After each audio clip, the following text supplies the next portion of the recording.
everybody. Welcome to Life Stories Podcast, People Helping People. I'm Shara Goswick, your host. My guest today is John David. John is an author. He is a writer, a ghostwriter, and he has been a PR consultant for many years. He recently debuted his first novel and has two more in the works.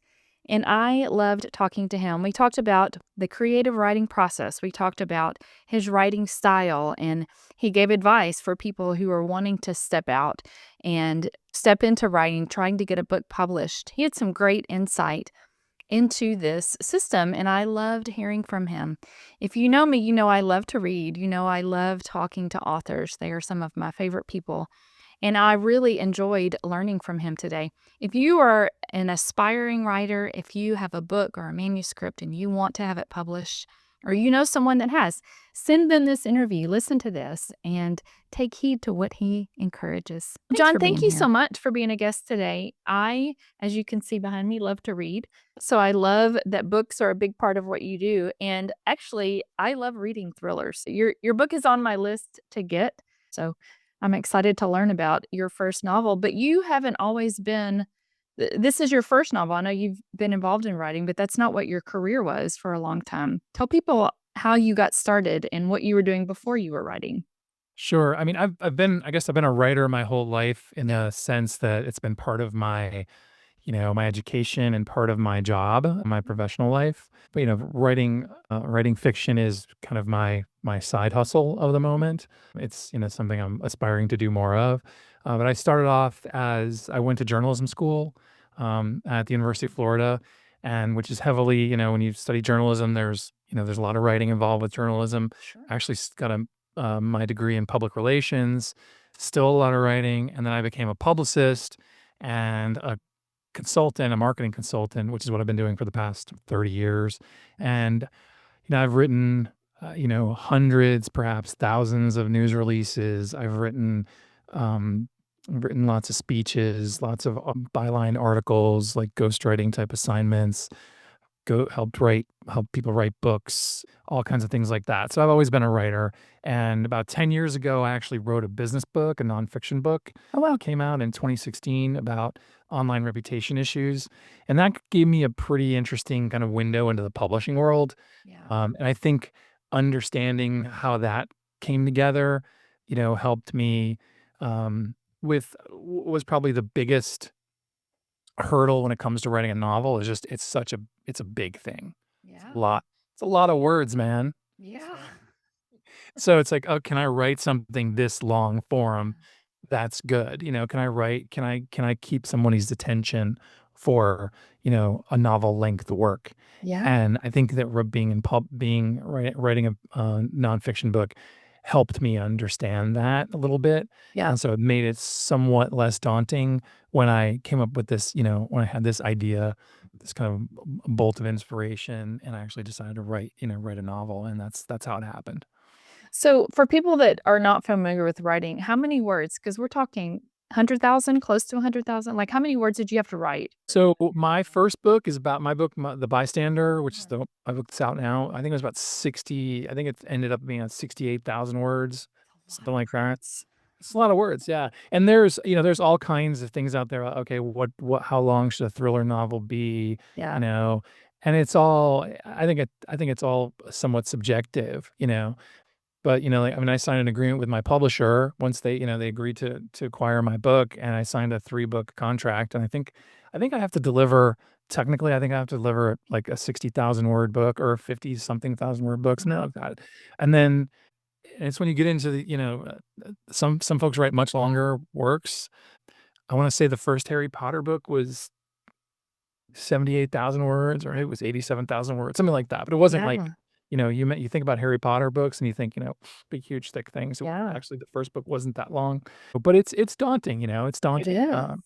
for sure you have to be entertaining for a while. Absolutely, absolutely. So if you signed a 3-book contract, are the next books that are coming, are they gonna be a continuation of the first one that you wrote, or are they gonna be standalone?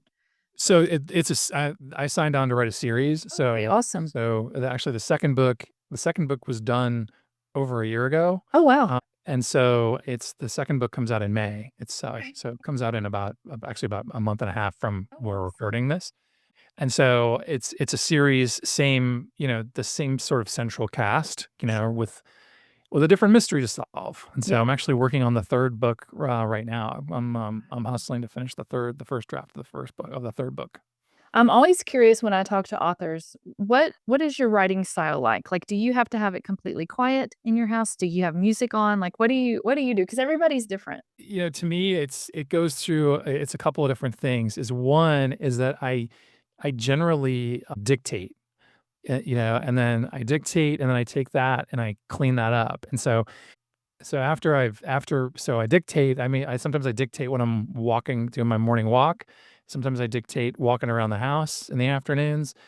That's generally how I get my first rough, Yeah. page, and then from there, it's cleaning it up, and then, honestly, because I have a full-time job, I'm a full-time marketing consultant, Yeah. my rewriting happens when my rewriting can happen, and sometimes I force myself to sit down and do it, and sometimes I do it, like, after work, sometimes I do it while I'm watching a game on TV. I just kind Yeah. of go through, and it's sort of I wish it was really scientific, but it's not, and I'm not one of those guys, "Yeah, I get up at 5 o'clock in the morning, and every day I write 1,000 words."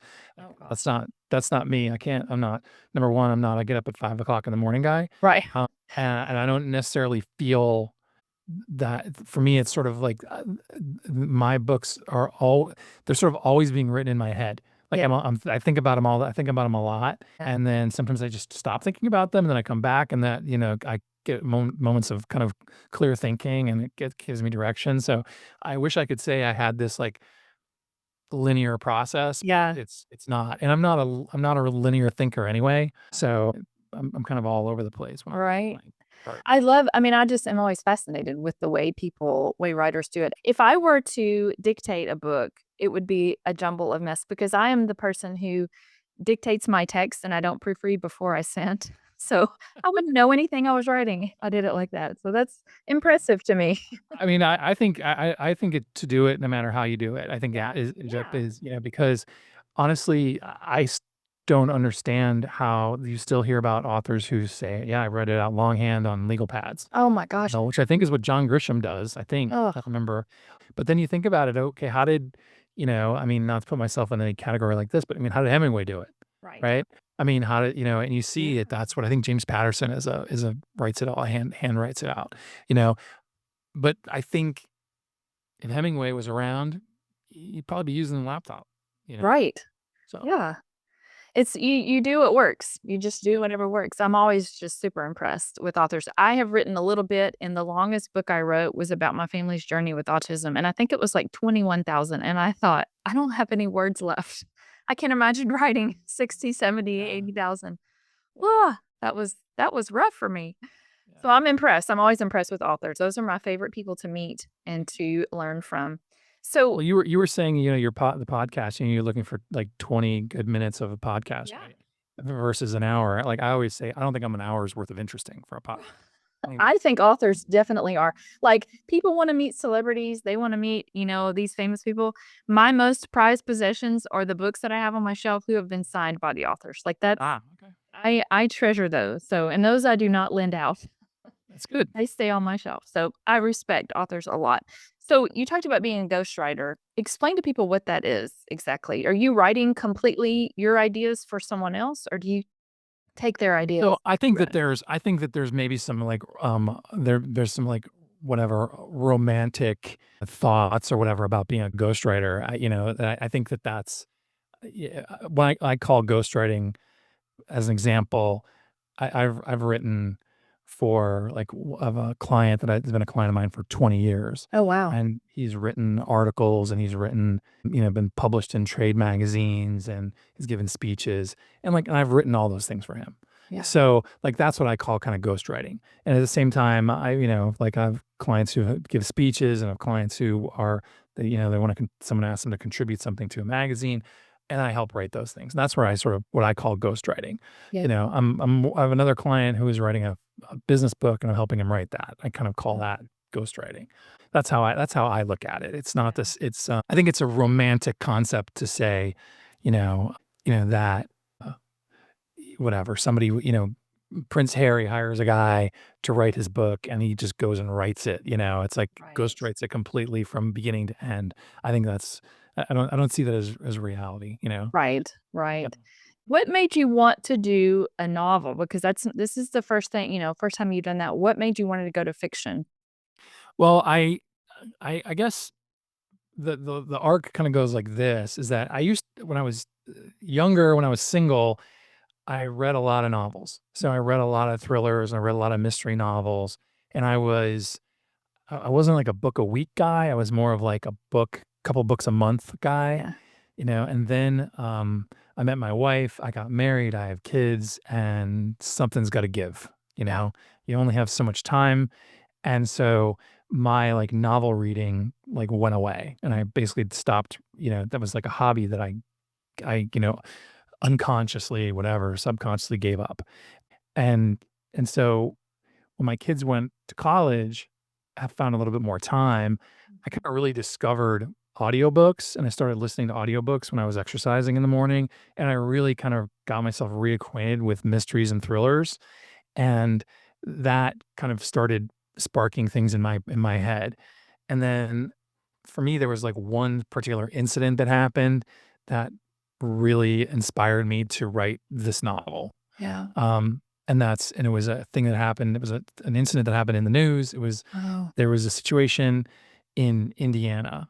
There was an incident at a mall in Indiana. Guy went into a mall in Indiana with an assault rifle, and mm, he started shooting, and he killed 3 people. Uh, tragic a tragic tale, except there was a young man in the food court at the mall in Indiana. His name is Eli Dickin, and Eli Dickin, was carrying his handgun. He's a concealed carry yeah. guy, and he took out his gun, and he shot and killed the active shooter in the Wow. mall.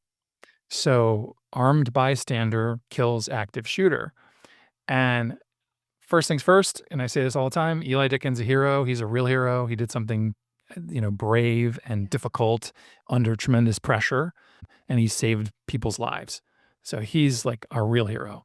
But the whole thing got me to thinking. I was like thinking to myself, I'm looking at this and going, this is an incredible act of bravery, Yeah. and a remarkable story, and an ending that is unusual for these types of tales. You hear about.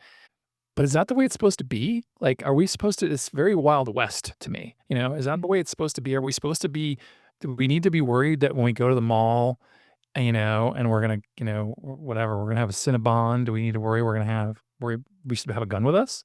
Right. And so I found that whole story really interesting, and so as I thought about it and I thought about gun rights and the gun issues in our country and all that stuff, I was like, "This could be the backdrop for a novel." And so that's where the idea came from.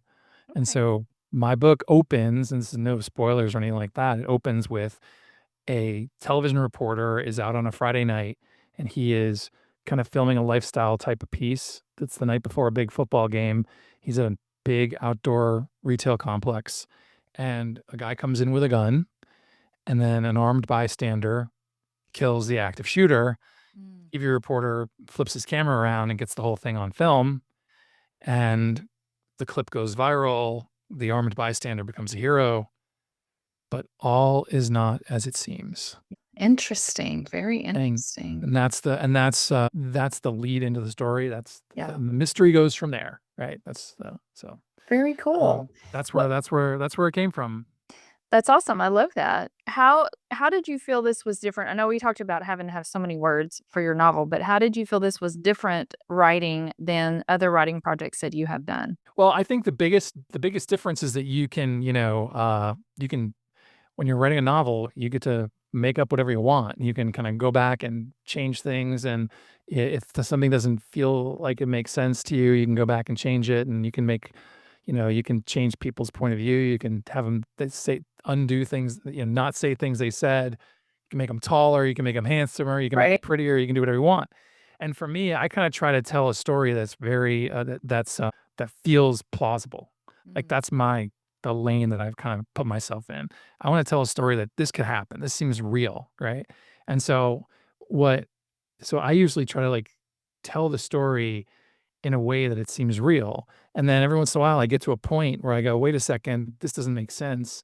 but then I catch myself and I realize, wait, but I can go back and change it. I can go back and change the facts, so this could make sense. So, like, I wanna make this turn, and that turn doesn't make sense right now, but I can go change something from the past, and now that turn works. And Yeah. that's the biggest thing for me, is, like, and I think that that's part of the idea that I'm trying to make something that write something that seems plausible Right. is is helps me with the structure, and then the idea that I can go back and change the fact pattern a little bit in the makes it possible to keep going in that way.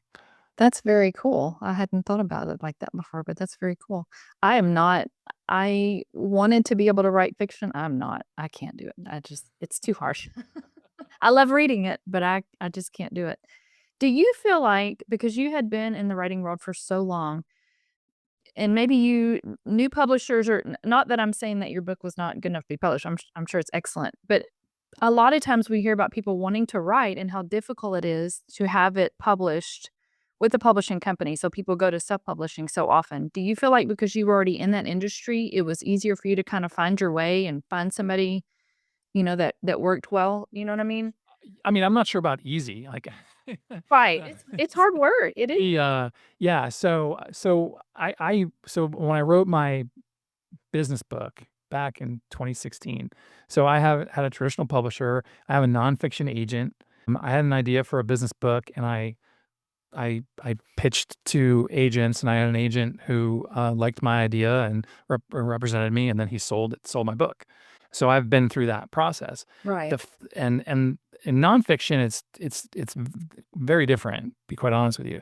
Nonfiction is really based as much on your book proposal Mm. and how the author is gonna help sell the book. Mm. So it's, is the author have a platform where they're gonna be able to connect to readers? That's what the that's as it's almost more as it's almost equally important to write a good book as it is to have a platform where you can Oh, s yeah.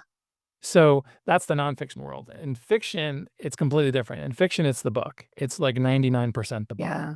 And so I wrote my manuscript, and then I hired a freelance editor to help me with my first developmental edit of my manuscript, and then, found a proofreader, and then I kind of took the manuscript as far as I thought I could go. I thought it was good, but I took it as far as thought I could go, and so then I went and that process took about 6 months. Yeah. Then I started pitching it into the agent market, because as you probably know, I mean, if you wanna get picked up by a traditional publisher, the big 5 publisher, they control, the agents are the gatekeepers for that. So I Absolutely. spent 18 months trying to find a publisher for my book, and I pitched hundreds of agents, and the big trick the reality is it's really hard to get people to even read your work. Yes. So you have to send these query letters to the agents, and the agents have to read your excerpt, then they have to ask for the full manuscript, and that process was a complete total slog.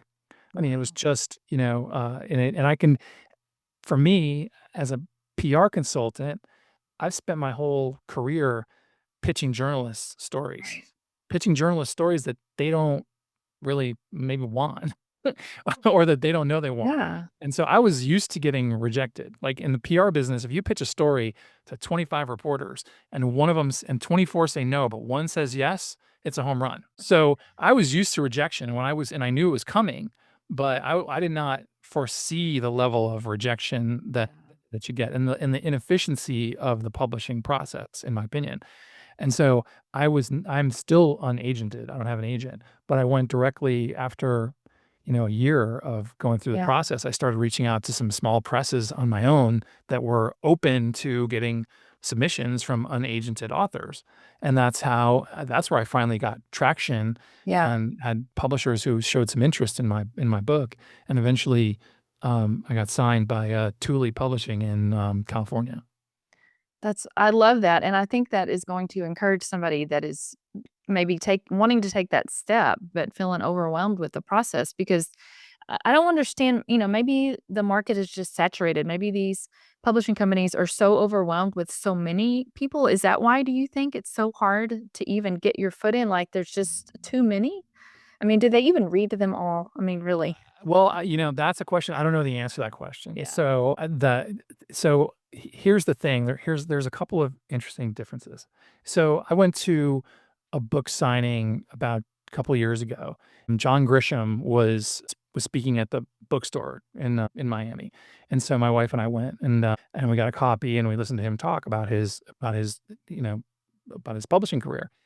And he said, when he first started, he wrote A Time to Kill, Yeah. was his first book, and he he sent it to 10 publishing companies, all the major publishing companies, and they all turned him down, by the way, Yeah. which is interesting in itself. But he explained the process. So John Grisham, before, he's a lawyer, right? He was a lawyer, practicing lawyer, and he wrote this novel, this manuscript. So he had his secretary print out 10 copies of the manuscript for A Time to Kill, right? Mhm. Which is Yeah. also a pretty big book. It's longer than The Firm, and then mail it to these publishing houses in New York.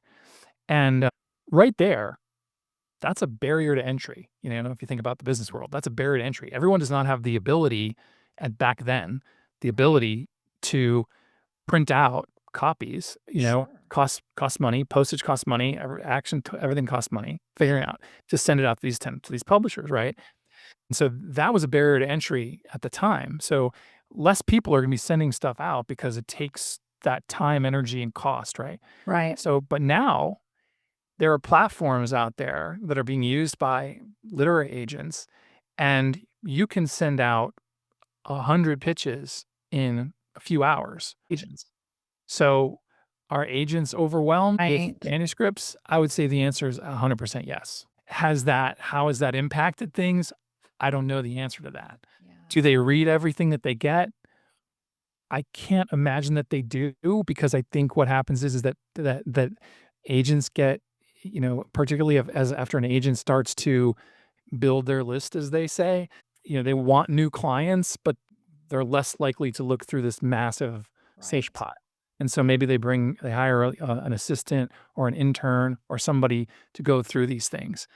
And it's human nature. It's like you read, if you have 1,000, submissions sitting in front of you, you There's can no read way. every word of every one of them, but you're never gonna get through it. You're gonna Sure. literally never make it through. Yeah. So, they've gotta sit there and say, "Okay, this is word count's wrong, out," or, "Genre's not a match for us, out," or, "Now we know nobody's buying this type of book now, out," before they even read a word. Right. So so that so I know that that's happening, and I don't wanna sound like the disgruntled This is writer, great. because, I mean, I have a publishing deal, so I'm happy, Sure. but I think that the way the industry structured, I honestly believe, as crazy as this sounds, I think it's basically ripe for disruption again. An industry that went through this massive disruption 20 years ago with the Yeah. creation of Amazon, I think is ready for another level of disruption, because it's so inefficient how books get made. Right. I agree with that, and that there's just so much involved in writing and getting published and doing all the things. I I review books well, I will write a review for a book if I loved it. If I did not love it, I'm not gonna give a bad review because I know how hard it is. Even if I didn't like it, somebody did a lot of work to write this book and put it out there. I do not write bad reviews. So Right. I Bless just have you. so much respect. I just have so much respect for writers, and I love to read. I read a lot.